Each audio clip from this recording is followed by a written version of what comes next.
Network News. Dahil sa mabilis na aksyon, dinampot ng pulisya ng bayan ng Llanera dito sa Nueva Ecija ang isang estudyante. Matapos umani mag-post ng bomb threat sa social media na nagdulot ng pangamba sa mga mag-aaral at guro ng paaralan.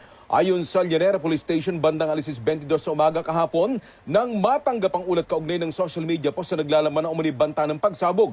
Sa isinagawang investigasyon, natukoy ng mga otoridad na ang nasa likod ng naturang post ay isang estudyante ng isang high school dito sa bayan ng Llanera.